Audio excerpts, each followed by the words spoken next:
This doesn't make any sense. The man bell gan ma hand? What does that even mean?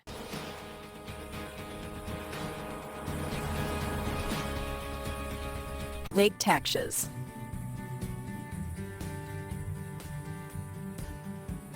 Never wanted trouble with the neighbors.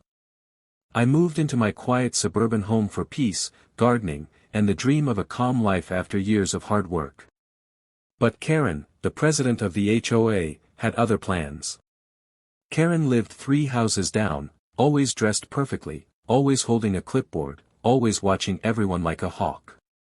She treated the HOA like a personal kingdom, and every homeowner was just a citizen expected to obey. I tried to stay out of her way. But somehow, trouble found me anyway. The notice on my door. One morning, I woke up to a bright red violation notice taped to my front door.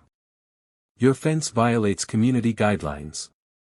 Remove or rebuild within 14 days. What?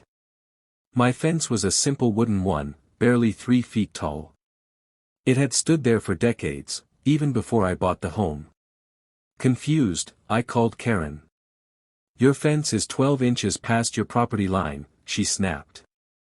How do you know? I asked carefully. I just know, she said. You'll need a land survey to prove otherwise.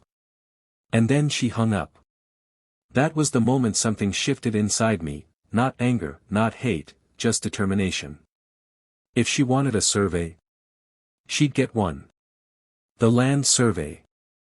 I hired a licensed surveyor, a quiet, professional man who spent hours with measuring tools, GPS equipment, and old property maps. Karen stood outside glaring at us the entire time, arms folded, foot tapping. Days later, the surveyor returned with the official report. Are we in trouble? I asked jokingly. He shook his head slowly. No. But she might be. I frowned. What do you mean? He showed me the map. Half of Karen's expanded patio, her decorative wall, and a good 2 meters of her house extended onto MY land. I was stunned. You're saying? Yes, he said firmly. She's built part of her home over your property line. Legally, you can take action. Karen's reaction.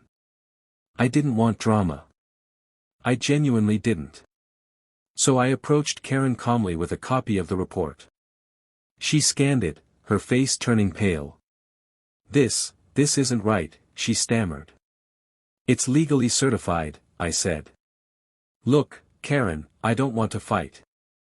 I just want you to drop the fence complaint. She exploded. You're lying.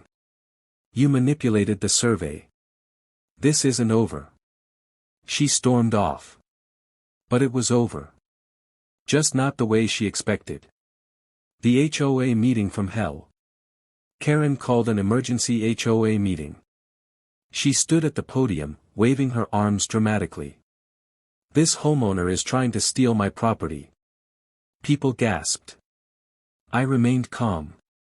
When they gave me the floor, I simply handed copies of the survey to every board member. The room went silent. The treasurer cleared his throat. Karen, this survey is signed, stamped, and official. Your home is built over their property. Karen's face twisted with desperation. No. He must have bribed someone. This isn't right. I'm president. The vice president sighed. Karen, your personal conflict is not the HOA's responsibility. You filed a complaint, and it backfired. For the first time, Karen had no words. The city steps in. Under state law, property line violations are serious. Within a week, the city inspector came. Karen begged. Pleaded. Cried. I didn't know, she kept repeating. But ignorance doesn't erase a boundary. The inspector looked at me. You have options, he said. You can force removal of the structures, charge rent for the land usage, or sell the section to her at market value. I took a deep breath. Karen looked terrified. I saw the fear behind her anger, a fear of losing everything. And despite everything she'd done, I didn't want to destroy her life. My decision. I met with Karen privately. Look, I said softly, I don't want your house torn down. I'm willing to sell you the land at a fair price. She blinked, shocked. Why? She whispered. After everything I put you through, why would you help me? I shrugged gently. Because peace matters more than pride. She broke down in tears. I'm sorry, she said. I've been difficult. I take my HOA role too seriously. I smiled. Just relax a little.